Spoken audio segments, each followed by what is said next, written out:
Hey everyone, welcome back to Corporate Decoder, the place where we try to make sense of all the corporate jargon and filings that would put most people to sleep. So today we have a filing that's going to make you want to pay attention because it involves how a real estate trust might be paying its advisors, maybe with shares, maybe with cash. Let's dive in to see what's really going on. We're looking at a Form 8. K filing from NexPoint Diversified Real Estate Trust, which is better known by its ticker.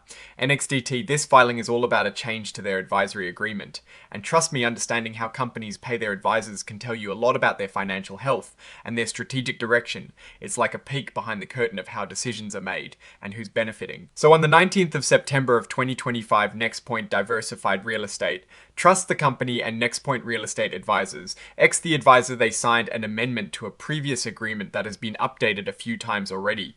That's pretty normal business. These amendments are like ongoing conversations about how they work together. Now here is where it gets interesting. The amendment changes how the company pays its advisor each month. Instead of just paying in cash, the advisor can now choose to receive all or part of its fees in common shares of the company. These shares are worth a tiny amount, a thousandth of a dollar each, which is pretty standard for par value. This is the ticker symbol for their common shares traded on the New York Stock Exchange. They also have preferred shares, which are a bit different.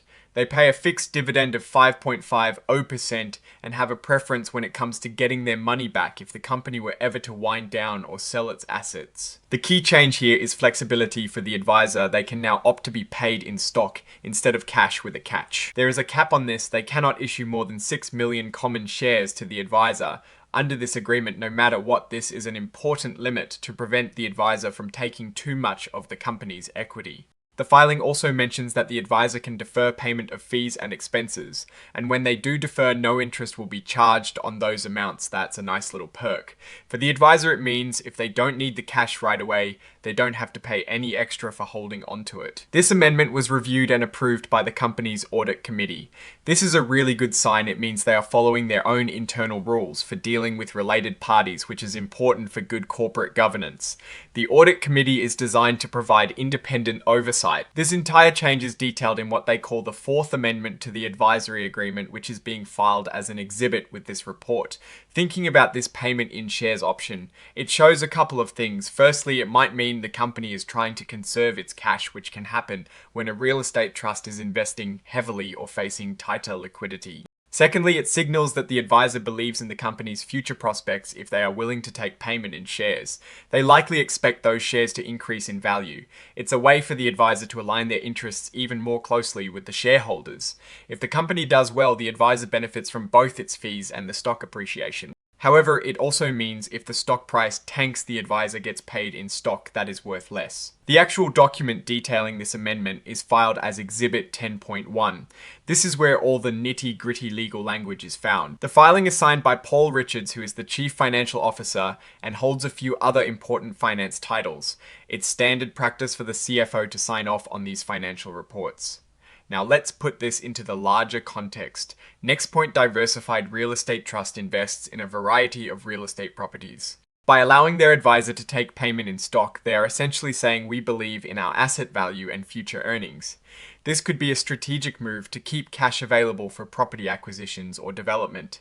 It's a common lever for companies, particularly in growth phases or when market conditions demand careful cash management. The fact that they are paying a preferred dividend also tells us they have obligations to those preferred shareholders that need to be met. So what does this all mean for the average investor? Paying advisors in stock can dilute existing shareholders if the company issues a lot of new shares. However, in this case, the 6 million share limit seems like a reasonable safeguard. It also suggests the current management and advisory team are confident in their ability to generate returns. We would need to look at their broader financial statements to see if there are any signs of cash flow problems that necessitate this kind of arrangement. But on its own, this amendment indicates a potential tightening of cash and a strong belief in future stock performance from the advisor. It's a strategic move that could pay off if the company's real estate portfolio continues to grow and appreciate, but it also carries risks if the market turns or if the company's underlying performance falters. The advisor's willingness to accept payment in stock shows their confidence, but investors should also do their own due diligence on the trust financials and the real estate market. Alright, that's our breakdown of this NexPoint Diversified Real Estate Trust filing. What's your take on this payment structure and what it signals for the company's future? Drop your thoughts in the comments. If this analysis was valuable, hitting that like button really helps, and subscribe for more deep dives. Don't forget to check out the Discord in the description. Thanks for watching. See you next time.